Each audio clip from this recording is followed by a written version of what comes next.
préparer notre premier budget, en tenant compte des décisions prises par l'ancienne municipalité début 2014. Je vais vous donner quelques exemples. Monsieur Jean-Claude Richard avait titularisé 12 agents début 2014. Nous avons dû assumer cette décision impactant très fortement notre budget de fonctionnement de près de 400 000 €. Nous avons dû également assumer la mise en place des réseaux scolaires et contribuer à une aide aux intercommunalités pour 140 000 €. Parallèlement, nous avons dû subir les décisions de l'État pour participer au redressement des finances publiques. Et comment? Bien évidemment, par un prélèvement effectué directement sur nos ressources. Ainsi, encore, moins 200 000 €.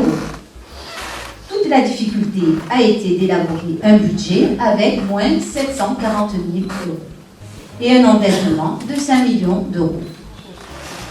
Pendant ces 6 années de mandat, et malgré une situation inconfortable dès notre arrivée, et malgré une nouvelle perte de dotation de l'État de 604 000 €, nous nous sommes fixés 2 objectifs. Réduire les charges de fonctionnement, tout en améliorant les services rendus à la population, et dégager des marges de manœuvre permettant de donner les moyens nécessaires à chacun des élus pour réaliser des projets d'investissement du mandat. Enfin, face à un patrimoine fortement dégradé, nous avons dû prendre des décisions importantes et financer de très gros travaux, sans pour autant endetter la commune, ce qui, forcément, a impacté notre programme initial.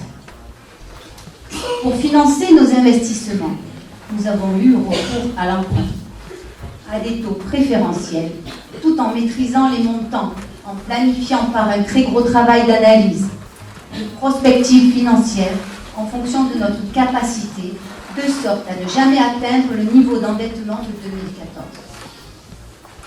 Je tiens à rétablir la vérité.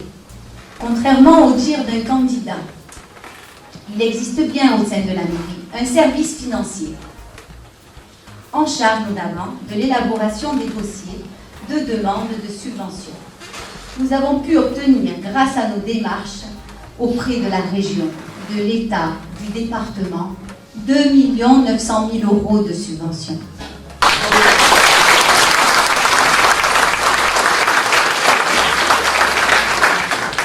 J'insiste sur ce point et j'ai été très choquée de ces propos. Pour un candidat qui sollicite vos suffrages, c'est plutôt inquiétant.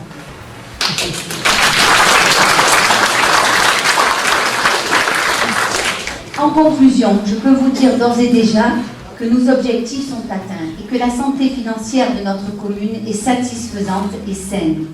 Enfin, ensemble et grâce à cette situation, nous réaliserons de beaux projets tels que décrits par mes collègues. Merci. Le deuxième mandat que nous sollicitons, c'est pour poursuivre dans la continuité des projets que nous avons dévoilés. Ces projets, nous les avons déjà travaillés, nous les avons envisagés dans une chronologie de pertinence et d'efficacité. Pas d'inventaire à la Prévert, mais des propositions sérieuses et concrètes à la hauteur de nos capacités financières et ambitieuses pour notre commune. Si je suis une femme de droite convaincue comme Georges, la liste que je conduis est sans étiquette politique, parce qu'elle est destinée à l'ensemble des sensibilités des Bossétans. Le maire n'est pas un immunier faiseur de miracles. Il a les pieds sur terre et sait que chaque chose a un prix. Un prix que les uns et les autres, vous n'êtes pas forcément prêts à payer. Chacun a ses propres aisances ou difficultés financières, ses propres priorités. C'est pourquoi nous avons toujours été soucieux des capacités financières de la commune et des vôtres. Et c'est comme cela que nous voulons poursuivre en tenant compte de nos possibilités, tout en offrant toujours plus et mieux à la population. Rappelez-vous que le gratuit n'existe pas, il est toujours offert par quelqu'un et souvent payé par le fruit de vos impôts.